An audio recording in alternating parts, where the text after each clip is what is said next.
As Vince said, I work for a company called Azko Nobel, world global behemoth.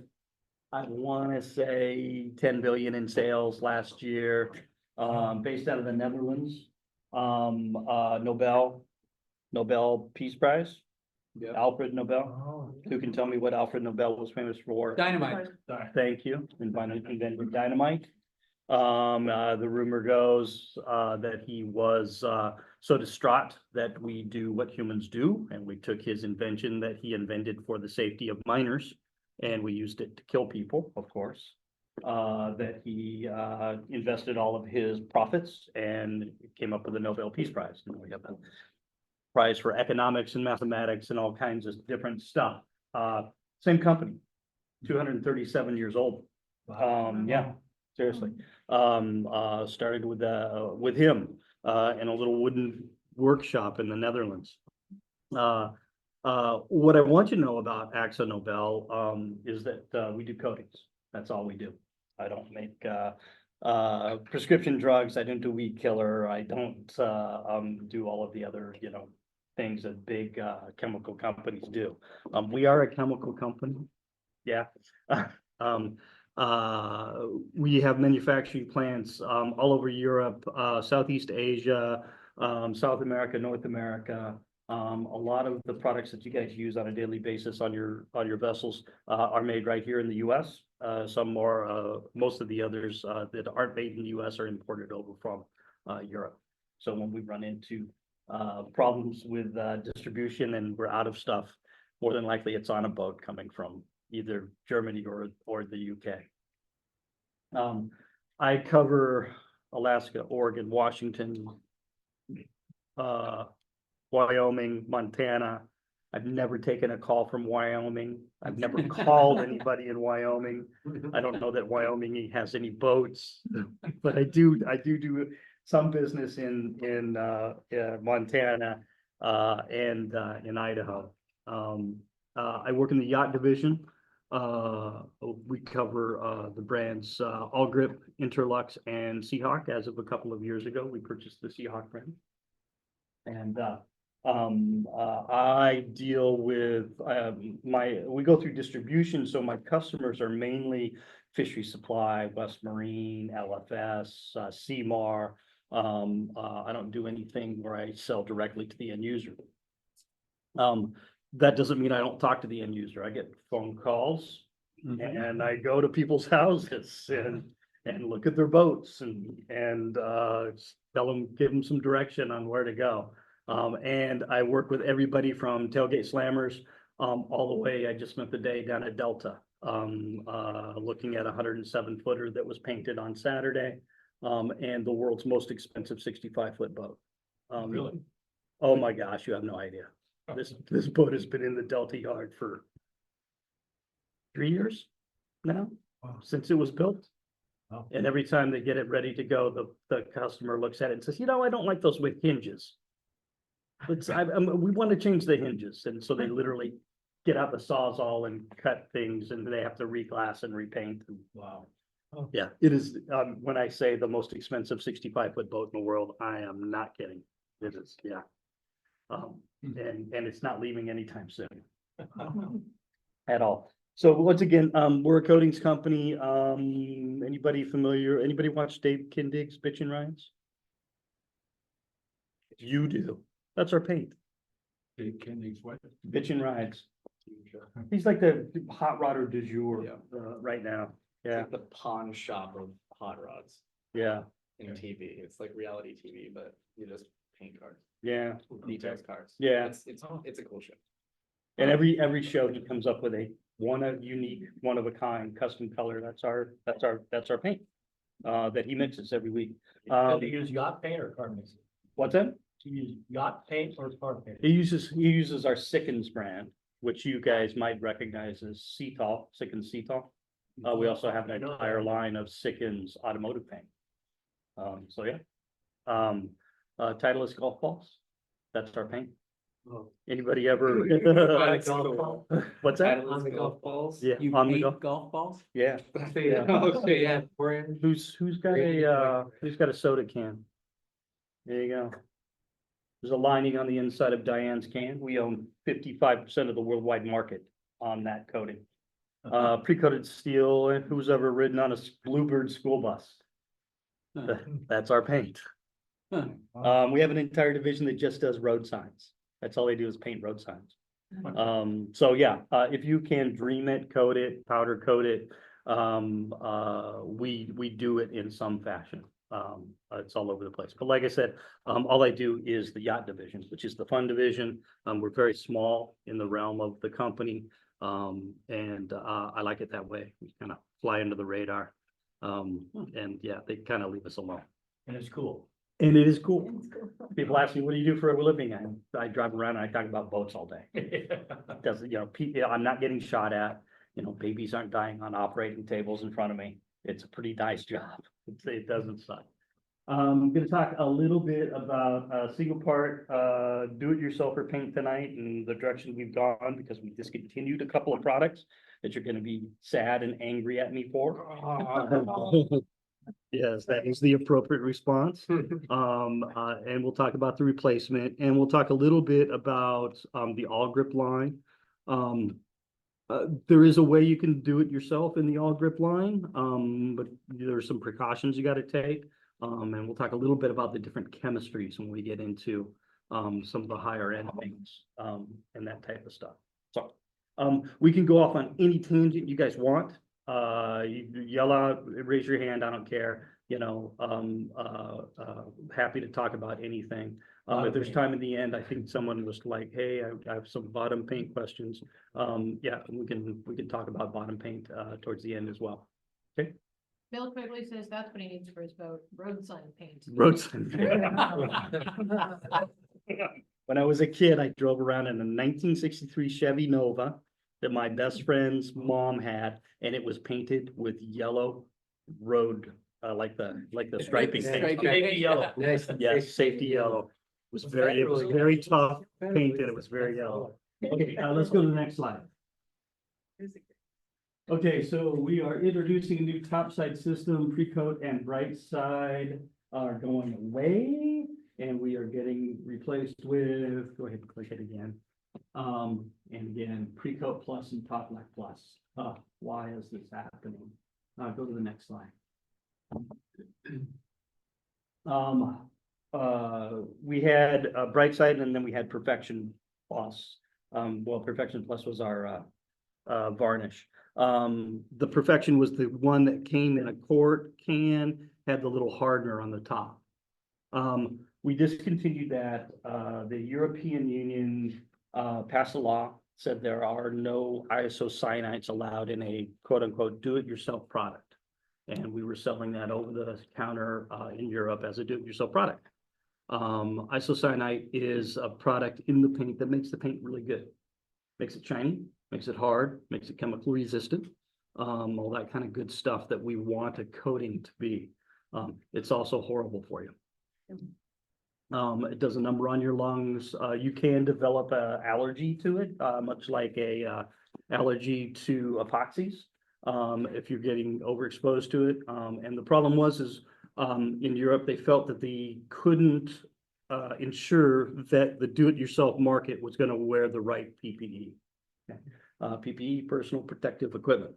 And that would be a full face respirator, a half mask with organic vapor cartridges. And we just couldn't ensure that was going to happen. My company, for better or worse, and I actually like working for them because of this reason, they're fairly progressive. And they move towards health and safety. They move towards, and this sounds strange coming from a chemical company, I know, but we move towards better ecology, things that are better for the environment all the time. In fact, right now we are moving towards biocide-free antifoulings. I'm not going to call them antifoulings, we'll call them a foul release because there's no biocide in them to be anti-anything. But we're moving that direction. We see that as the future. And so in that case, they looked at the perfection and they said, we're going to make the change globally. It's just the right thing to do for our customers' health and safety, for the environment and everything else. Now, we still sell the Perfection line over in Europe, but it's labeled as a professional use only product. And you have to show up at the distributor with your applicator card and say, I'm legally able to buy this. Off the market here, if you see it out on a shelf, that's what's left. I don't have any more in our distribution center in North America. We're completely sold out. I will tell you, it's probably not a product that I would run out and buy a whole bunch of. That hardener has a tendency to go hard in the can over time. Might be great right now, but 6 months you could pick that up and go, oh crap. And then you're going to call me and say, where can I get this hardener? I'm going to say nowhere. So it's not something that I would stock up on. In doing that, we said, okay, we need to come up with a replacement for this particular paint. That ended up being our Top Black Plus. If you've been around the marine industry a long time, you'll recognize that name from way back when. We resurrected it. Our intention was to create a one-part paint that didn't include the isocyanates that you wouldn't have to tip off, just roll it on. We wanted to eliminate the tipping process. And we accomplished that. I think we did a pretty darn good job. But now I've got a 1-part Top Black Plus and a 1-part Bright Side. And the Top Black Plus is got some advantages and value to it that really makes the Bright Side old technology, and no one's gonna buy Bright Side anymore. So why am I carrying 2 one-part paints? So the decision was made to get rid of Bright Side as well. Now, if you see Bright Side out there in the marketplace, that is the last of the Bright Side. There is no more in my warehouse. That paint, though, actually lasts a long time. We have a shelf life of 2 years on the past the manufacture date is typical. But I've seen that stuff. You know, if it's in a nicely sealed can and you keep it from rusting, I've seen, 10-year-old Bright Side just go on just fine. If you can mix it up and it's a nice homogeneous and it looks right, I'd feel confident in going ahead and using it. If I have some Bright Side on my boat now, that's, sundown buff or whatever, and you see a couple of cans, you can feel confident, grab that, keep it in the garage, keep it someplace nice and dry and cool, and it'll be good for years to come. And then you can use it to touch up. Okay, let's talk a little bit about Precoat Plus. Precoat Plus is a primer and an undercoater in one. Anybody tell me the difference between a primer and an undercoater? Primer make it stick to where it's supposed to. Yes. And undercoat, I don't know. I painted houses. You're halfway there. You're halfway there. We kind of use primer as a, what's that? Undercoat is for the color, like the shading. Like if you want it to be darker, then you'd probably have a black undercoat. And if you want it to be lighter, then you'd have a white undercoat. Partially. I like where you're going. You're like 25% there. Back in university. Talk quiz next Thursday. Yeah, this is Yeah, right. It's my talks are interactive, man. Interactive. So Leela's 100% right. A true primer is strictly there for adhesion. Okay, we put that primer on to make things stick and or for corrosion resistance. In the All Grip line, MaxCore CF is an example of a true primer. And you spray that stuff on, and we call it the green death. It's this green. It's a very, very thin coating. It's not there for anything aesthetics, right? Then on top of that, we're going to put an undercoater. To your point, it could be a different color. It could be gray. It could be white, corresponding with the color that I'm going to put on top of it so that I get better opacity and better coverage. But for the most part, it's there for aesthetics. This is where I'm going to put multiple layers of primer on, and I'm going to sand, and take out all of the texture that I've just introduced by putting multiple layers of primer on, get it nice and smooth, and then I can put my top coat onto that, and it's going to stick to Wait a minute, the primer. Mhm. Yeah, so Are you sanding you put on a primer, the thin layer of primer, Mhm. and then the undercoat, multiple layers of undercoat to sand? Correct. Yeah, you said primer. Oh, sorry. Yeah. Undercoater. So we're sanding the undercoat. Boeing planes? Yes. Yeah. It's not, what we sell as MaxCore CF is not exactly the same, but same concept, yes. Yeah. But yes, that is that green, right? That's gonna go directly to that aluminum skin, right? It's gonna be a conversion coating. It's gonna be corrosion resistance, and get primer to stick on top of that. So in Boeing's place, they might be going directly to that with their top coat because they don't really care about aesthetics. It's nice, smooth aluminum. Go Looks for it. good from 200 feet.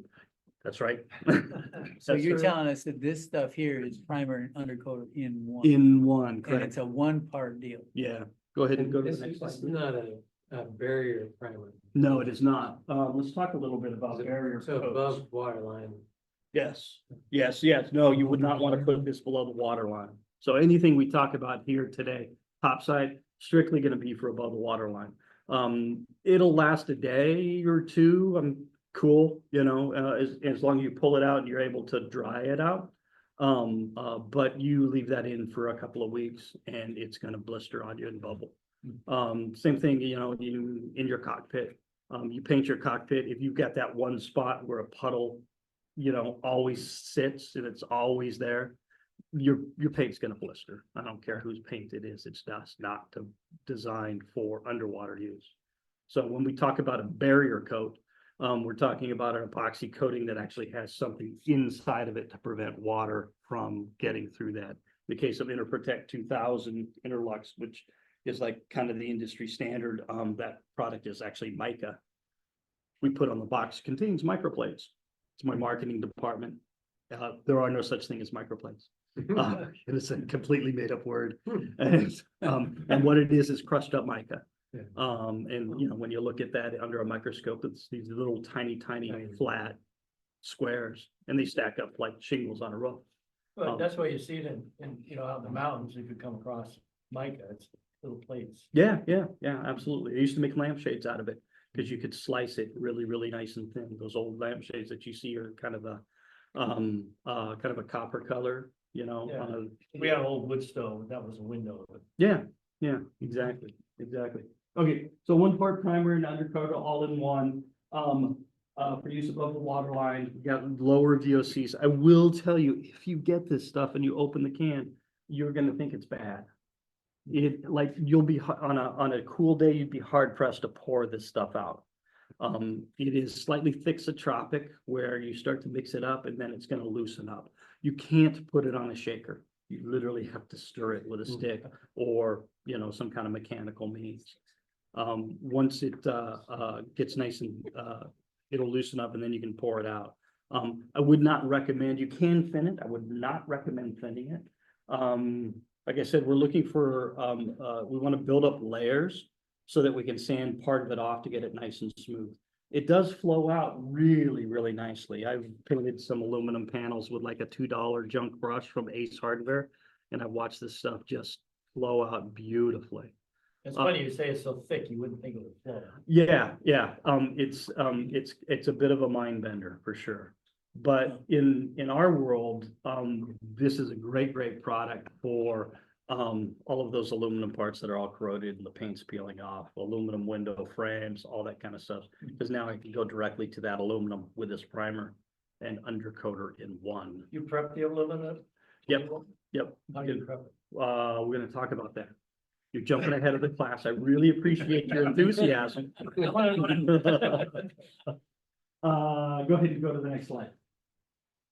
So, pre-coat plus, the other nice thing about this, no sanding in between coats. Okay, with the old bright side and the old pre-coat, it was apply, let it dry, sand, clean, apply, let it dry, sand, clean, apply. So we don't have to do that anymore. So there's two ways we can get adhesion. One is a mechanical way, right? I'm gonna leave a sand scratch in my substrate. The paint's gonna flow down in the sand scratch and it's going to hang on mechanically. Okay, there's another way we can do that, and that's through a chemical bond. And I think on these sheets, it gives us overcoat windows. So we have what we call an overcoat window. There's going to be a minimum time and there's going to be a maximum time of overcoating with its own self or with another product where I can get that chemical adhesion.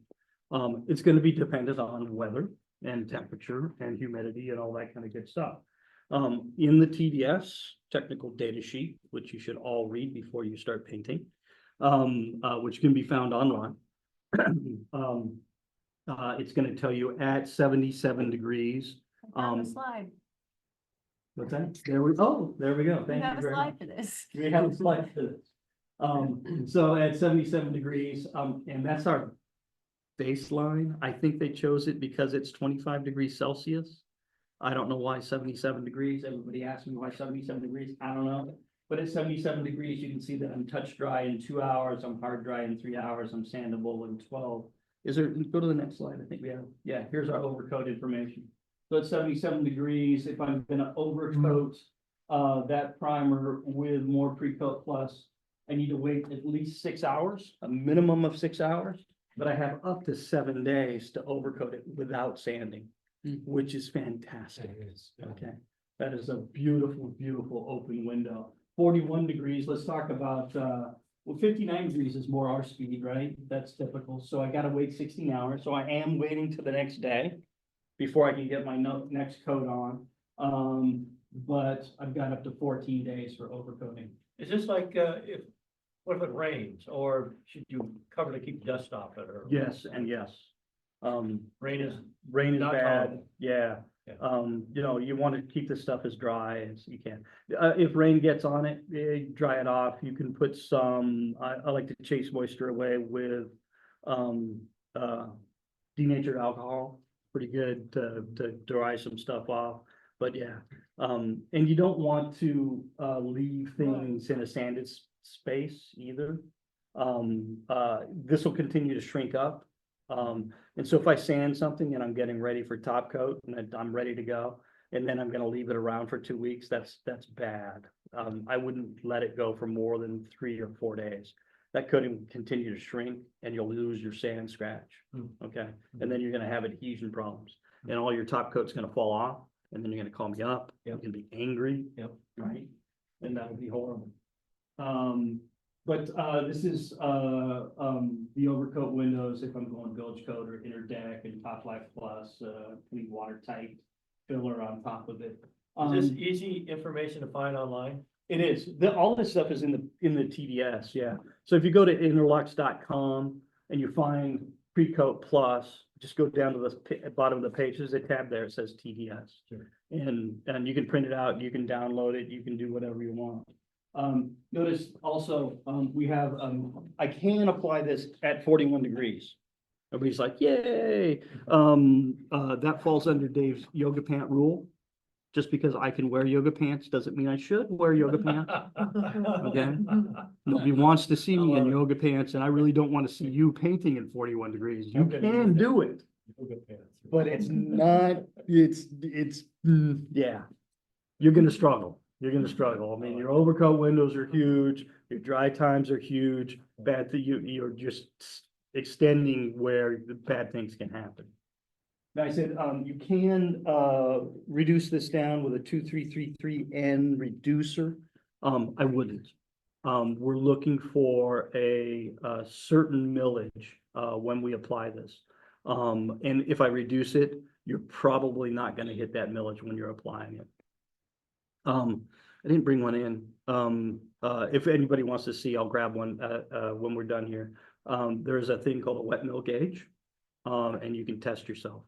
You can put it on, and I guarantee you, when you think you have enough on there, you don't. It's one of the biggest problems I have, with applicators is, you know, it's like, okay, you know, even professional applicators with 20 years experience, okay, lay me down 6 mil wet, you know, and they spray it on and I go and I test it. And it's like, you're at 2. How many here have a wet mill gauge? How does it work? How many have heard of a wet mill? Yeah. Okay. Yeah. I'll grab one and we'll give you the quick rundown. But yeah, it's a little piece of square aluminum. It's got some notches in it. It is considered a destructive test because I am putting it into a wet film and I'm poking holes into the wet film. So we always want to measure away from where we're painting, like on a piece of tape or something where I've gone over. That's my little test spot, right? And then I can take my wet mill gauge on that tape and go, okay, this is how much I've got. But we'll do it. Again, on the TDS, you'll find all of your wet mill, you know, recommendations. And you know, you want to really listen to that kind of stuff. all of this stuff, whether it's bottom paint, whether it's topside paint, it is all designed to be, you know, within this spec. If I get too little, I'm not hitting it. If I get too much, that's bad too. So you said 6, is that your Goldilocks zone is 6 No, mils wet? every product's gonna be totally different. Okay, Yeah. I've got some products that spray on at 13. I've got other products that go on at 2. So, there's a big so a range. primer and undercoat, Mhm. where's the Goldilocks zone on that? I'll have to look. I don't have it off the top of my head. Okay, is it possible to brush it on? Yes, absolutely. Yeah. You can spray, brush, roll, whatever you want to do. with What's the gonna give paintbrush. us the smoothest and the least amount of sanding to get back to a flat? Yeah, I mean, spraying forget- is always gonna give you the Forget spraying, smoothest, I'm not yeah. gonna spray. Oh, Between brush and roll. between brush and rolling. Yeah, Right. absolutely. Oh. Absolutely. It's also easier to get a uniform thickness Mhm. Yep. across a large area with roller. And would Yeah. this stuff go on with a foam roller, or would you use one of them, Solvent resistant, high density foam roller. right? Yeah. Is that that red, what, The yellow ones fall apart. yeah, Yeah. yeah, okay, we'll From talk what about system? rollers later. Yeah. Really? Well, I haven't tried it with this stuff, so I don't the, know. the West System ones that have that, purpley red, core Uh-huh. that's phenolic, Yeah, they're Yeah. fine. The ones that Yeah. have the plain cardboard core, not good. not good. There you go. Yeah. So, And Yeah. if you spray, does it matter if it's pressure or was it low pressure? Oh, Either one of HVLP those? Yeah, compared to RP compared to conventional? Sure. I'm always gonna tell you conventional. Yeah. This is the best way to go. HVLP, high volume, low pressure.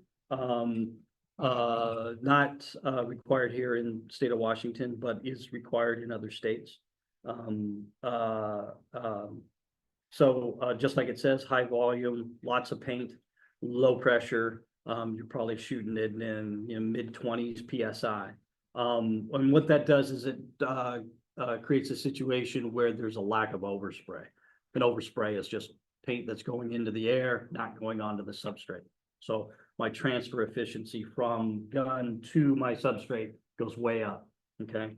That being said, if you can imagine, when I'm spraying, I am taking liquid, I'm atomizing it, I'm breaking it all apart, I'm shooting it through the air, it's landing on the substrate, and I want it to recoalesce all together into a nice flat film.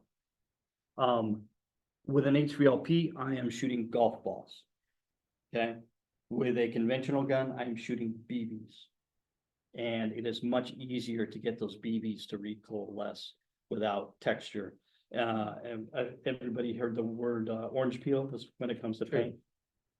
Just like it sounds, the peel of an orange, right? HVLP, I'm gonna get a lot of orange peel. Conventional or RP reduced pressure, I'm gonna get a much smoother surface just because it's atomizing better. That being said, HVLP, I can probably get upwards of 80–85% transfer efficiency. Where I'd probably be lucky to get 70% transfer efficiency with a conventional gun. I'm gonna lose a lot more paint to the air using a conventional gun. So just depends on how much you want to sand. Yeah. And there's other guns out there, you know, they get the 3M AccuSpray thing, which is okay. For a primer gun, you know, it's all right, but yeah, you're still gonna do a lot of sanding. And there's, Harbor Freight. I wouldn't. If I was spraying glue. You're talking to Mr. Harbor Freight here. I Just so you know. I know. Hand spools. I have plenty of Harbor Freight tools myself, you know, but when it comes to spray equipment, you get what you pay for. Yeah. Reduces process time, 2-in-1 added substrate, easier to apply and sand, tintable. This is a really cool thing about this. If you've ever painted yellows or reds, dark greens are tough. With opacity, they're very translucent. The reason for that, when we grind our pigments to color our paints, When we grind the whites and the beiges and stuff like that, those are very, very big grinds. When I grind my red, it is very, very tiny.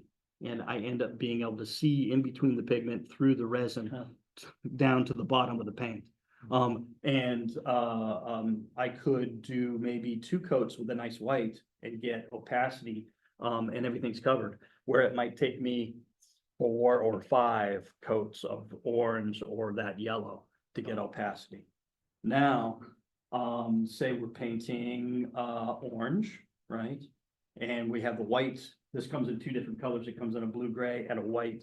We're going to use the white primer. So I'm going to do 2 coats of white primer. I'm super happy. My 3rd coat, I'm going to mix half and half with my orange top coat. So it's going to be half top coat, half primer. Now I've tinted my primer orange, right? And that's my 3rd coat. And now when I go to put my top coat on it, now I've got an orange colored primer underneath. And now I can get opacity with 2 or 3 coats, just like I can with a white. So super nice advantage to this particular product. Go ahead and go to the next slide. Talk a little bit about the top coat. Next slide. Premium glass, 1 part. Again, you don't have to sand in between coats. Yay. You don't have to tip it off. You can if you want to, but you don't have to. It actually flows really, really nicely. And you don't need a roller additive, any of that kind of crap? No, you can't. Now, I do suggest thinning this with a 2333N thinner. And if you're familiar with our product, you'd be like, Dave, that's the thinner for epoxies. Why are we using this in a single part? This is actually a silicon alkyd enamel as opposed to a polyurethane. We just found that works the best. We tried everything in our arsenal. I was like, okay, this is the best thinner for it. So up to 10%. When it says up to 10%, you don't have to put 10% in. You can go 5, you can go 2. Is that just for spraying? You want to thin it? No, even rolling and brushing on, I would thin it. It's just gonna flow better. It's gonna look nicer. And with any top coat, thin coats, don't try and hog it on. This stuff will, on hotter days, it'll skin over. The top will flash off, but it's still trying to gas out solvents. And then all of a sudden those solvents will pop through that skin and you'll call me up and you'll be sad. And we'll have that uncomfortable conversation again about you putting on too much paint. And now we have what we call solvent pop, right? And there's a million little pinholes all over your vessel. Had a guy down in Grapeview and going to a customer's house in Grapeview, and he had built this beautiful little lap straight dinghy and put bright side all over it and just really tried to hog the paint on. And there was thousands of pinholes all over it. And he was just distraught.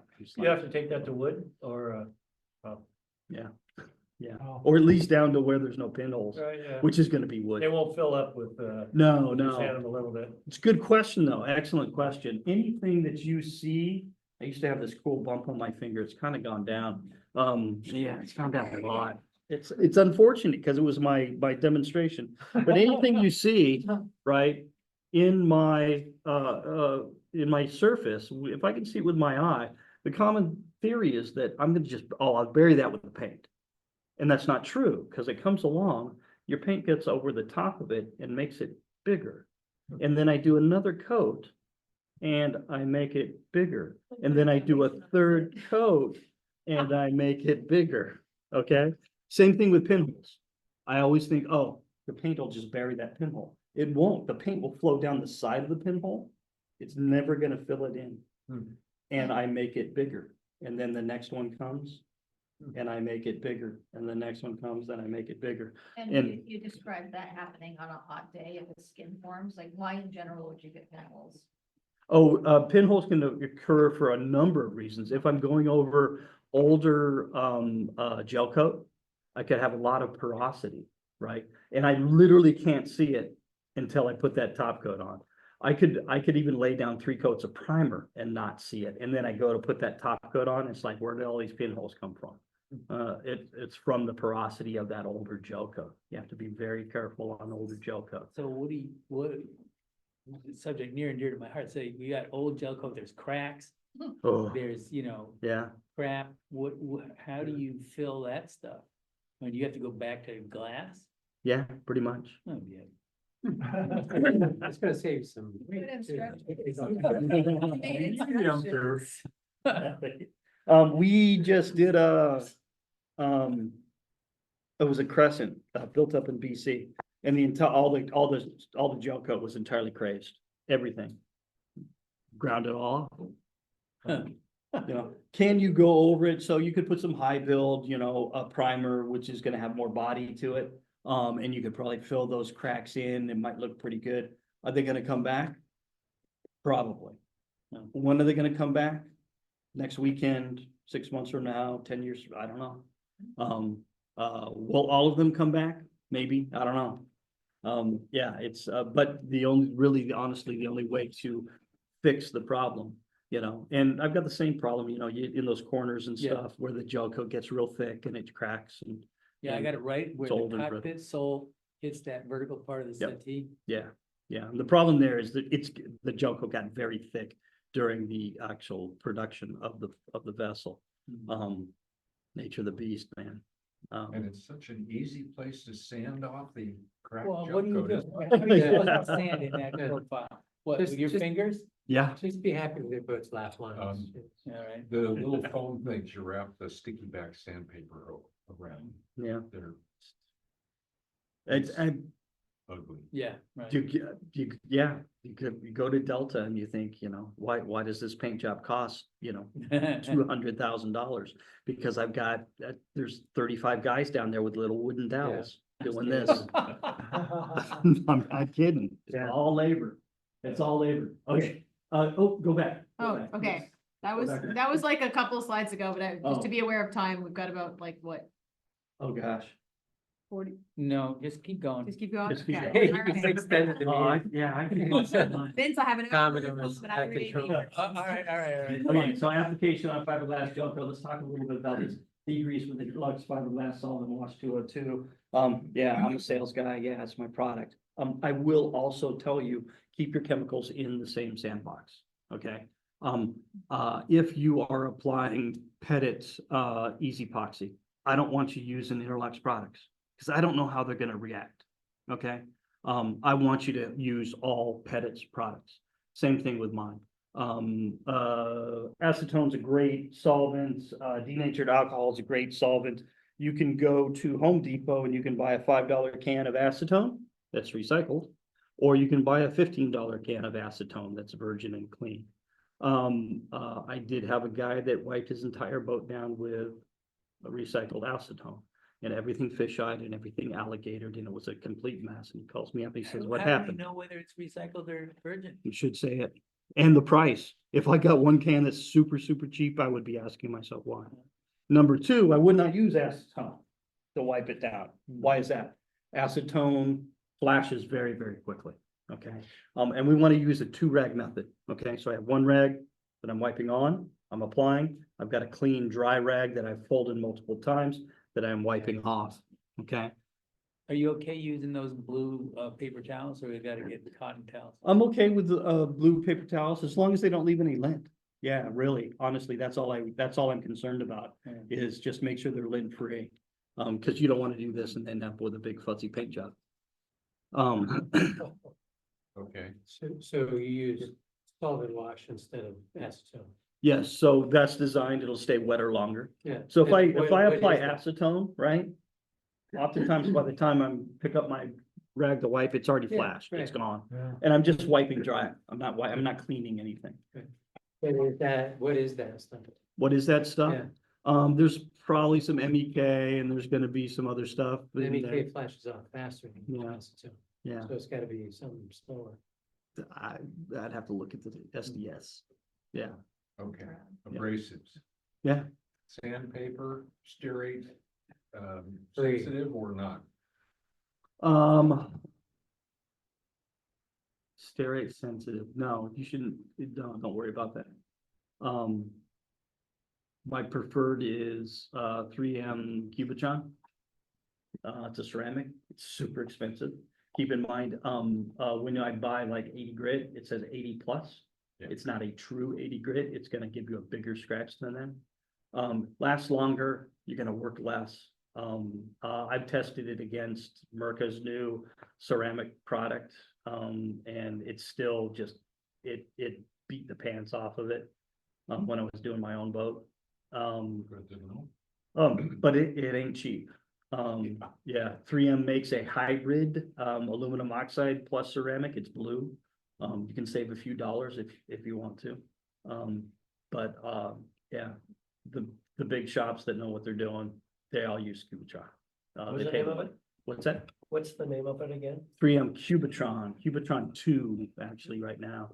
You know those little, I sound like a 3M guy now, the little knives that you break off? Yeah. Yeah. It works much the same way. So it has a ceramic edge on it. And when it gets dull, that little tip will actually break. Wait, look at me. Yeah, Who's this? that's the ceramic tips that are on that sandpaper. I don't have a magnifying Oh, glass with I me. see, yeah, I see. Yeah. Oh. But they work like those little breakaway knives Yeah. where the tip Oh, breaks that's off the and actual then, thing. and then you Yeah, get, that you get a and new that. sharp edge. Interesting. So like I said, they last longer, they cut better. Does it load up with gummy, you know, how? You know, anything that, yeah, it not as bad as your traditional aluminum oxide. The problem with aluminum oxide too, people don't change it fast enough. You start using it and I want to save this, you know, $1.30 piece of sandpaper. That aluminum oxide rounds over and then pretty soon I end up polishing rather than actually cutting and leaving a actual sand scratch. So your profile isn't what you want it to be. right? Correct. And we'll run into adhesion problems. So, Dave, I'm gonna ask you to get a little bit quicker. This is incredibly great detail and I feel terrible about this, but I Gotta do wanna run. hear about the actual top coat. And how it compares, Let's go. okay, to the Oh. two parts and, you know. Oh, how is it compared to the two parts? Yeah, it's a good question. Is it as good as Perfection? No, it's not, and it won't be because it's not a catalyzed product. And it doesn't have isocyanides in it, okay? Is it better than Brightside? Yes, my expectations that it'll last a little longer. It's still gonna chalk up on you in 5 years. It's probably good for about 5 years up here. I think it's on par with Brightside as far as hardness. Definitely not as hard as Perfection at all. Perfection was close to a professional product, quite honestly.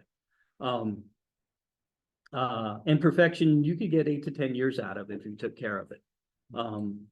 Before it started to down gloss and chalk up on you. But so that's where we're at with Top Black Plus. Okay. Okay. Colors, 24 colors, the ones with the stars are US only, so if you want to be special, you know, you can only get those in North America. Your brethren over in Europe can't get those, so neener. Most of the colors, let's go back a little bit. These are not exact matches for Brightside, so if you have Brightside on your boat, or if you have Perfection on your boat, these are not going to be exact matches. It's a different color platform, so. Do you guys have any kind of guarantees on the yellows, reds and greens, so like lime green? We guarantee them that they're gonna fade faster than other colors. Yeah, right, and so what is your estimation for your topside product in yellow? How Oh, many in years? yellow, I'm thinking the 3 years. 3 up years, here.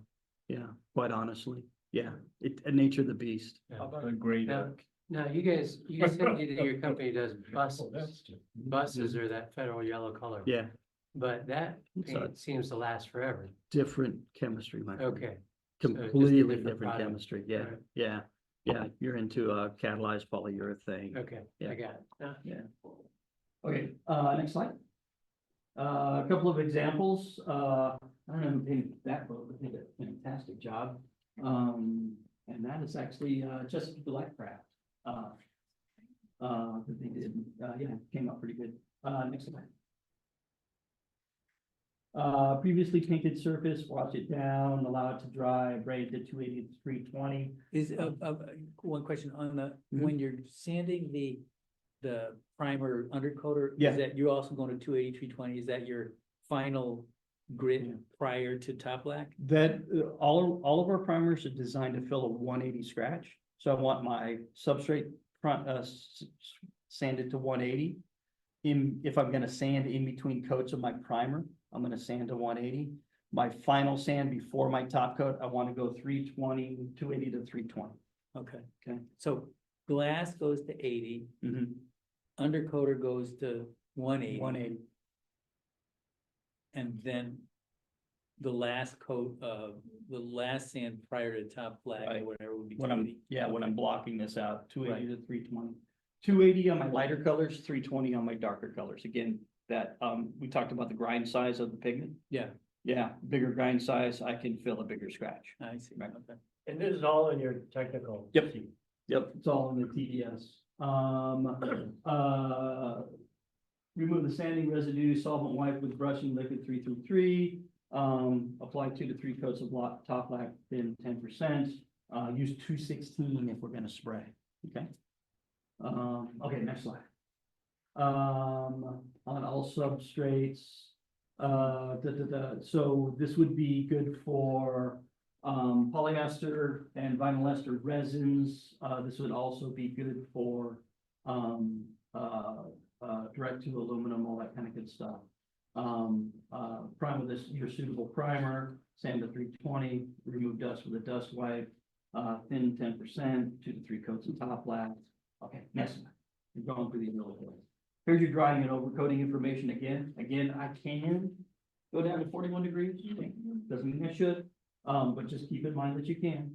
And then you can see that, if I overcoat my top black with more top black, I've got, 8 hours to do it, minimum, 2 days maximum at 77 degrees. So again, a nice open window for you to be able to get your project done.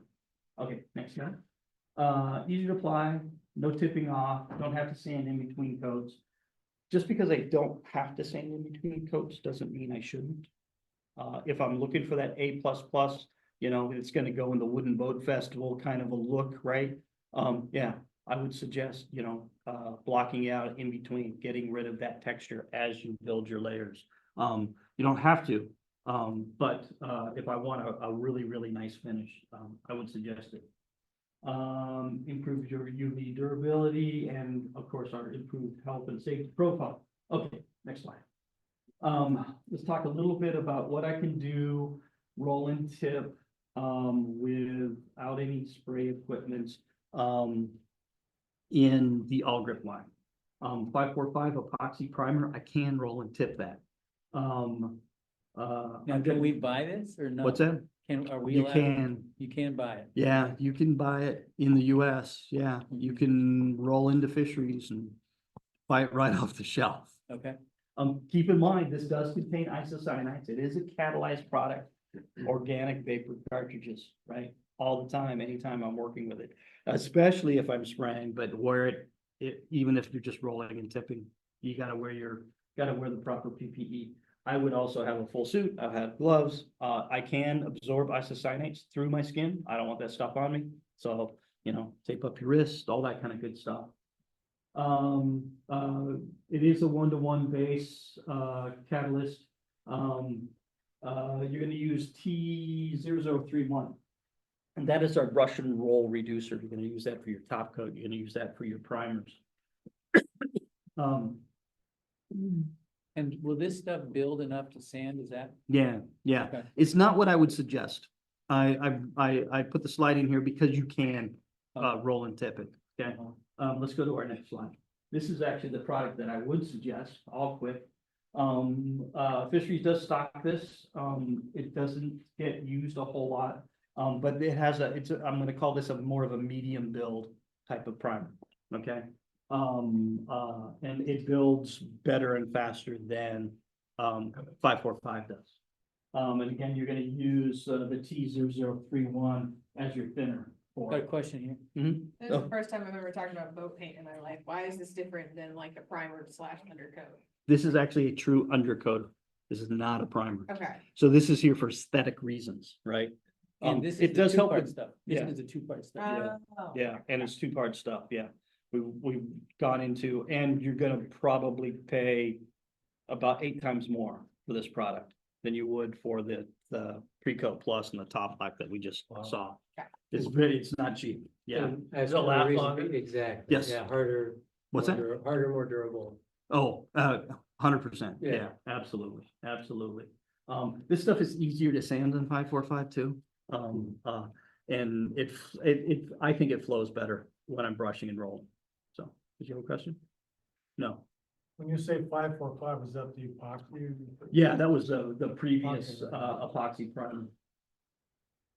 This is the standard finish primer that we use on everything. You know, just about every vessel out there gets 545 on it before the top coat. But again, in a brush and roll situation, if I'm at home and I don't have the ability to spray, I'm gonna choose All Quick every single time.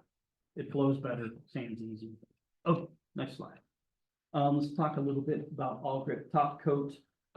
We have 4 different chemistries within the All Grip line. We have traditional All Grip, we have All Craft 2000, we have All Craft SE, and we have All Grip HDT. The only one you can use in a roll and tip situation is traditional All Grip. Okay. It is a aliphatic polyurethane polyester. Okay, linear polyurethane polyester. It is the same as Alex Seal. It is the same as Exalta. It is the same as PPG. We put a little more of this to make it flow better. They put a little more of that to make it shinier. We put a little more of this to prevent foaming. They put a little more. But chemistry is chemistry. And an aliphatic linear polyurethane polyester that's what it is. Polyesters are interesting. And the reason we can use this is because we can slow it way, way down. Because we want you to be able to roll it on, tip it off, and flow out, right? In order to do that, we have to leave that open. We can't let it dry really, really fast. And so with a polyester, I can do that. Now, polyesters are cool in the way they work. So here's my paint film, the way it's blown up a million times. My boat hull is over here. And I put that in, and all of the pigment in that film will flow to the substrate, and a resin-rich layer comes to the top. And this is what provides my UV protection, super DOI distinction of image, my reflection in that coating. Great chemical resistance. It's resistant to MEK, acetone, Skydrol, which is a hydraulic fluid they use in planes. It's really, really corrosive. Super, super tough. This is also why I can't buff and polish a polyester. It's because I cut into that resin-rich layer and I'm creating a dull spot. It'll look great when you first do it. It'll be shiny and awesome. And you'll go away, and 6 months later, you'll come back and go, there's that spot that I buffed out. And I don't care if you're me or Alex Seal or PPG, if it's a polyester, that's what's gonna happen. Okay, Is this 2-part or? it is a 2-part. So you're gonna have a base, your color, you're gonna have a converter. In this case, it's gonna be H3002 for brush and roll. It's gonna be a 2-to-1 mix, and then you're gonna have your reducer on top of that, T0031, which is our brushing reducer. And again, remember, we're trying to slow everything down, and everything in paint is a seesaw. And so in slowing it down, I'm gaining a bunch of stuff, right? It's flowing out, it's beautiful, I'm getting rid of all my stuff, but I'm also open a lot longer. And bugs love the smell of this. And dust comes through the yard, and and because And it's drip too. yeah, it's very thin, I got a call the other day, guy had green, and he had pigment sag. There was no sag in the paint, no drip in the paint, but the pigments, because it was open so long and the particular color he had chosen had some heavy pigments in it. The pigments actually slumped. And you could see, you know, you look down the side of the boat, there's no run. But you look at it face on, it's like you could see this line of yellow with the yellow pigment in it. And this green had literally just sagged. Wow. So anywhere I gain, I'm giving up on the other side, right? And so, and I could go back the other way, but now I'm gonna have more texture, I'm gonna have more orange peel, you know, I might have trouble maintaining wet edge and all that kind of stuff. You have to sand between coats on this stuff? There's a chemical overcoat window, but I would suggest sanding in between coats. Yeah. Yeah. There's our H2002 that you're gonna use for your rolling tip, your T0031 for your brushing reducer, and 2:1 by volume. Okay, next slide. Difference between acrylics and polyesters. Allcraft 2000 is an acrylic, and in this paint, here's your paint film that's blown up a million times. In here, my resin and my pigment is interspaced throughout the entire thing evenly. And so if I cut and buff, all I do is expose new resin and pigment. No harm, no foul. You can cut and buff and it'll look shiny and beautiful. Get a little hanger, get a little sag, shave it off with a razor blade, buff it out, no big deal. But spray application only. You cannot roll and tip this stuff. It flashes too fast. You spray it on and it sets up. In a roll and tip situation, you are relegated to traditional polyesters. Okay. Little difference. You wanna switch? No, this is good. This is good. So is polyurethane the same as polyester urethane? No. You drink whiskey? I favor beer, actually. Favorite beer?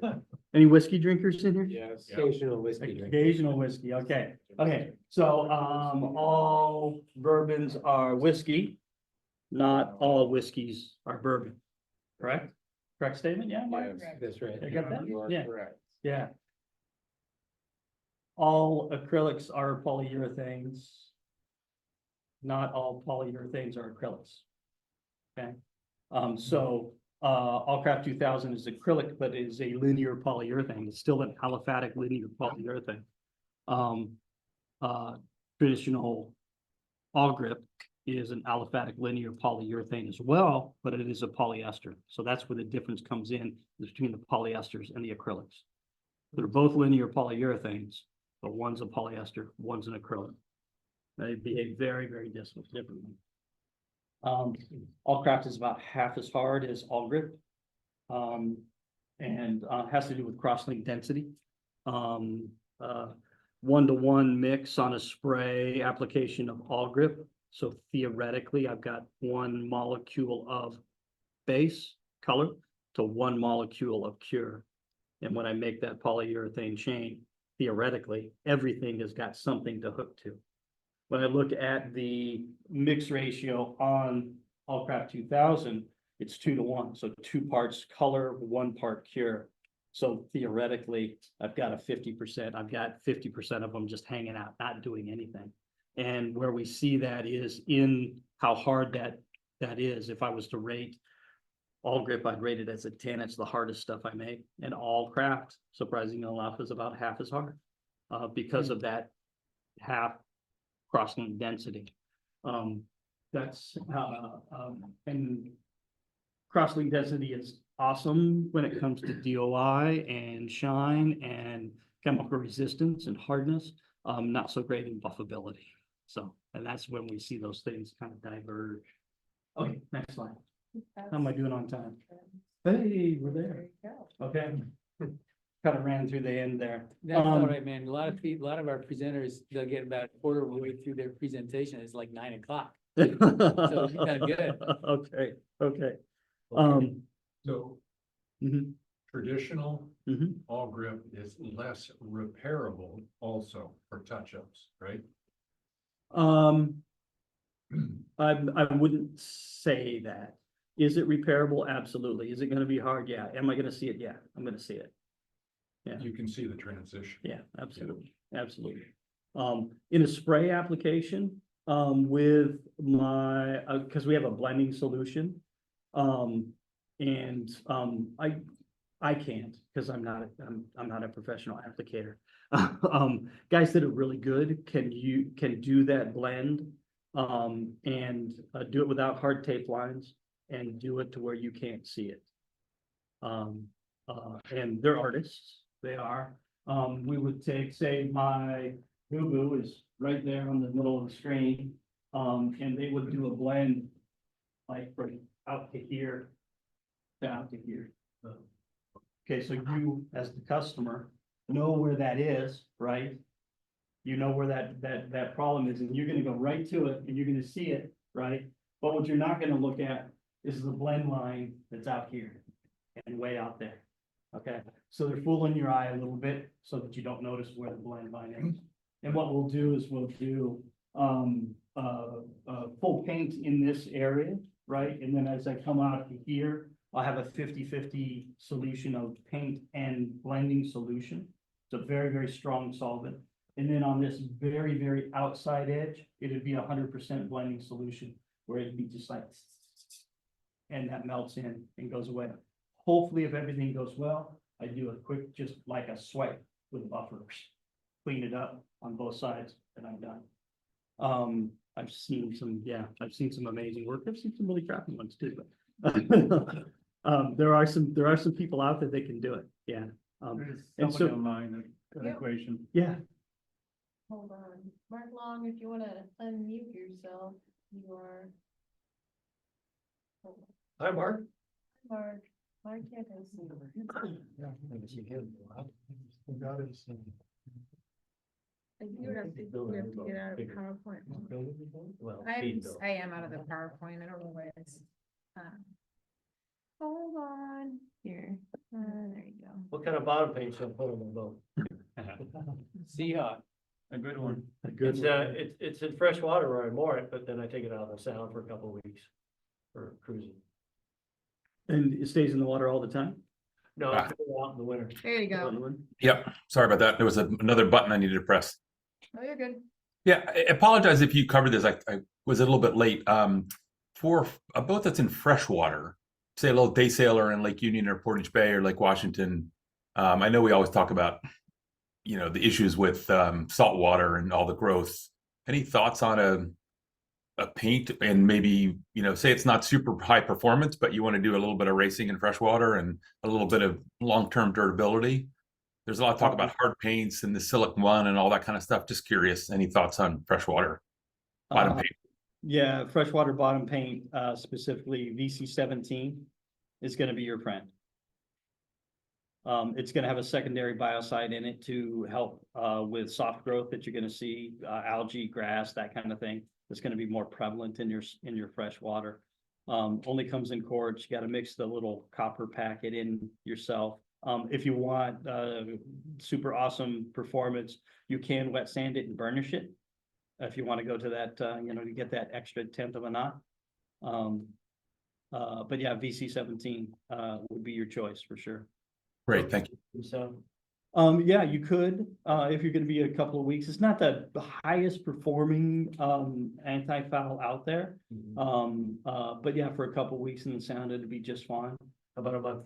A month, yeah, it'd still be okay. It'd be okay. Keep an eye Keep in mind, it is a single season paint, though. You're gonna reapply every year. Ooh. Yeah.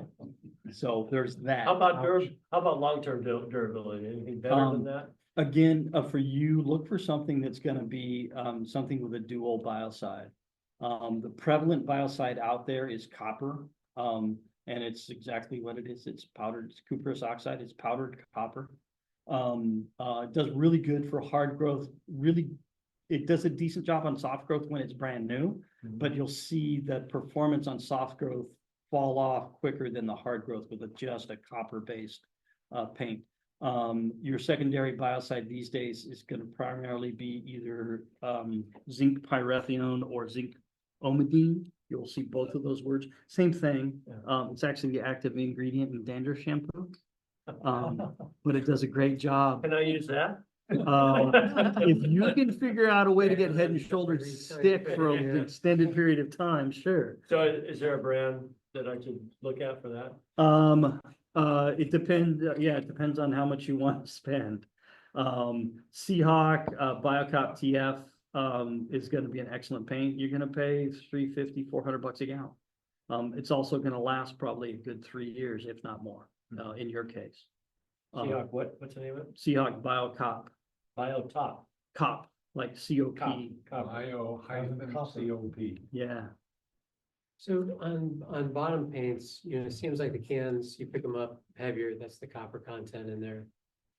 Yes, Would make doesn't sense. necessarily mean it's better. Yeah, no, that's Yeah. fine. And then as far as typical paints, some of that stuff, there are volatiles in there that flash off. Mhm.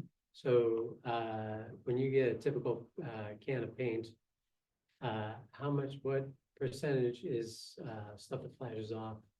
And what percentage stays in the paint typically? By weight. Yeah, Oh. by weight. Oh, yeah. gosh, it's gonna vary drastically from paint to paint and what biocide we're using, Yeah, right? I mean, I could have a Trinidad SR that's, these days, I wanna say 62% copper. That's a lot of copper. yeah. Again, just because it's a lot of copper doesn't necessarily, it's a lot of copper because that resin technology is old and they gotta put that much in it to make it work. Sure. There's a lot better resins out on the market today that, you know, as a manufacturer, my job is to get the biocide to the top of the paint film. Yeah. Um, to the top. Something like that, a traditional hard paint, the way we do that is we allow the water to ingress into the paint film, right, and allow the copper to leach out. That's how we do that. Yeah, something like Trinidad, like I said, older technology, I gotta load it up to make it work.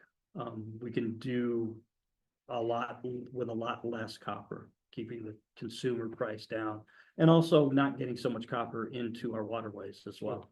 We'd like to do that. Ablative paints, probably 80% of my sales these days are ablative paints, all driven by consumers, by you guys. And the way that works is, you know, here's my paint film again 1,000,000 times, and the biocide is interspersed in that paint film, and that slowly wears away through friction as you're moving your boat through the water. And then I introduce new biocide, new biocide, new biocide, new biocide, new biocide. It's great for the consumer. You pull your boat out, there's not a bunch of paint on there that you have to sand off to get ready for the next one. The paint's going somewhere. That somewhere is down to the bottom of the ocean.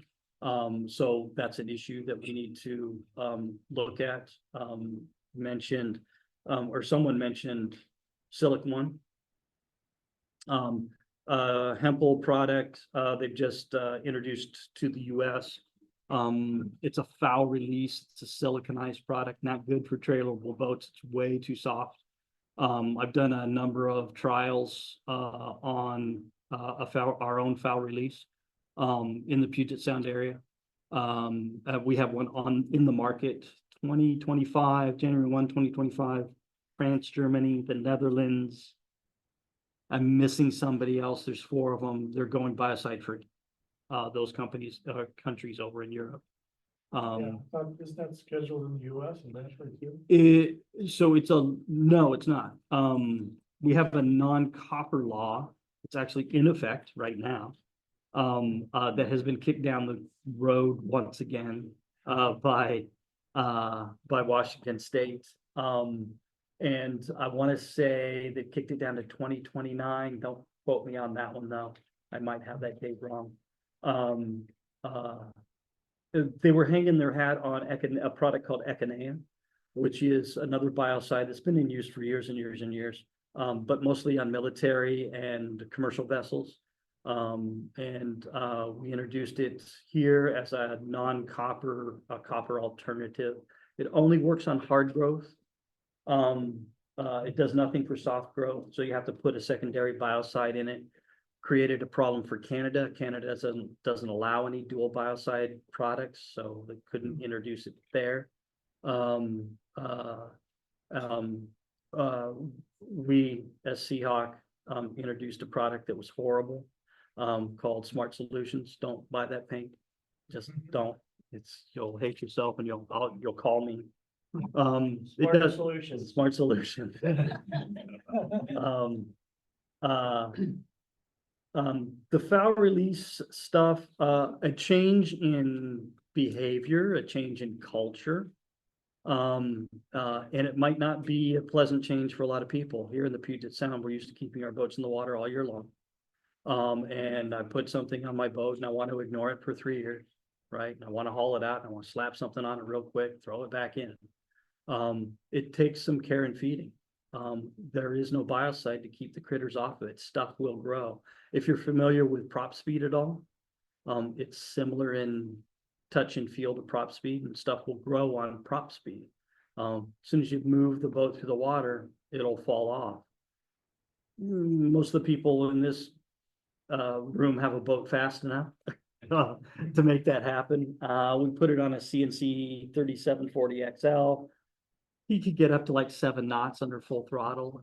I don't know, 80% of it fell off. He hires a diver to go down and wipe it down with a cloth diaper. And you can literally wipe it off. But he does get little barnacles and he gets some soft growth, but you gotta wipe it down. Like every month. Like every week. Yeah, yeah. Depends on where you're at. I've got, Pull it up on the beach, sure. Well, yeah, you can pull it up on the beach, but you still gotta get yourself in the water and not be afraid to get under the boat in shallow water. And also rake all the rocks out from under the boat if you want. Yeah, Yeah. 'cause there's just barnacles Yeah, underneath your so- feet and So above your is head. it pretty fragile? I mean, yeah, it's not what I'd call a robust coating at all. You have to be really, well, 2 things. When you pull out, you gotta tie the slings together. We've had some very exciting times when the slings went, it's very slippery stuff. Wow. And you have to pad the slings, because the slings, the bolts and stuff on the slings will, typically where they don't do any damage to the side of the boat, they will kind of mar this stuff up.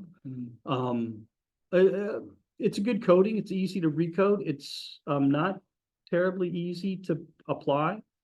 If I'm going over existing anti-foul, I gotta scuff that up. I gotta put on a tie coat primer.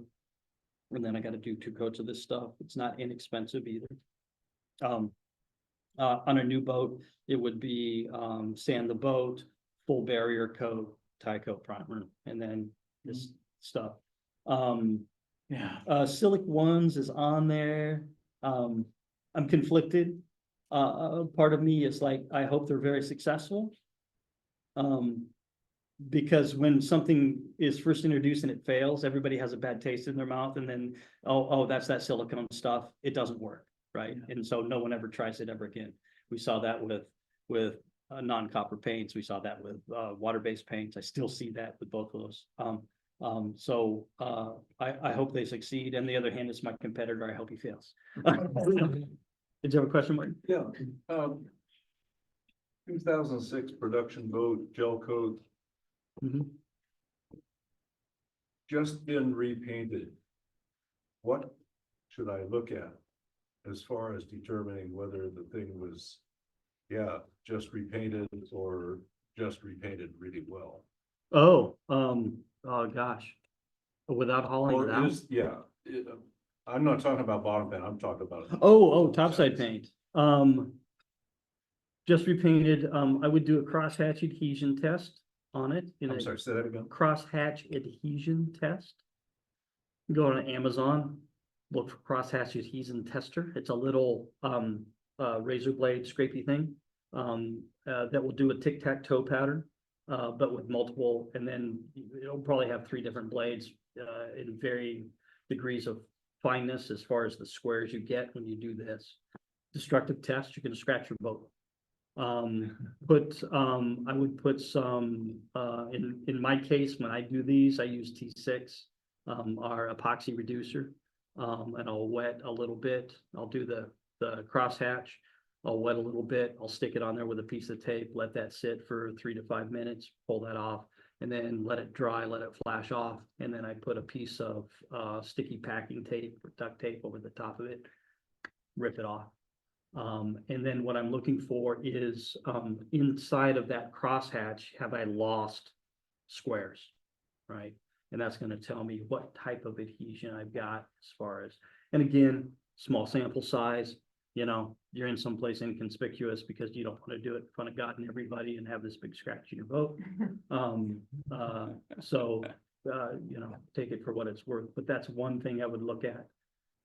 Is this something that is, what, acceptable as far as, an examination? Yeah, Yeah, yeah, okay. it's typical in the coatings world. Yeah, for sure. But you're thinking about buying somebody else's boat, right? Yeah. Right. Yeah, Yeah, so you'd be Well, walking if I up. did it, I was gonna do it right. Yeah. You know, yeah, your basic boat surveyor is not, I don't think they're, you know, they don't have the training that it takes to be a coatings supervisor.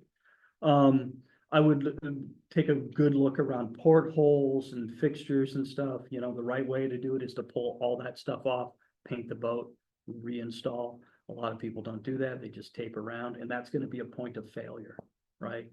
Wherever they've masked, right, and then painted, you're gonna have a hard edge right there, and that's where water's gonna get underneath, right? Look for that kind of stuff, look for blisters. Again, it's gonna be another, do I have water coming out through underneath the substrate and causing those blisters? What's happening there?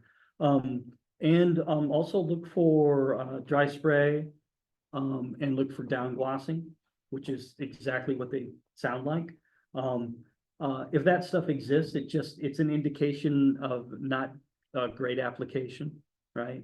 And what else is wrong with the coating? Yeah. Yeah. Kind of a thing, if I'm finding those little problems. Those are the things I would look for sure.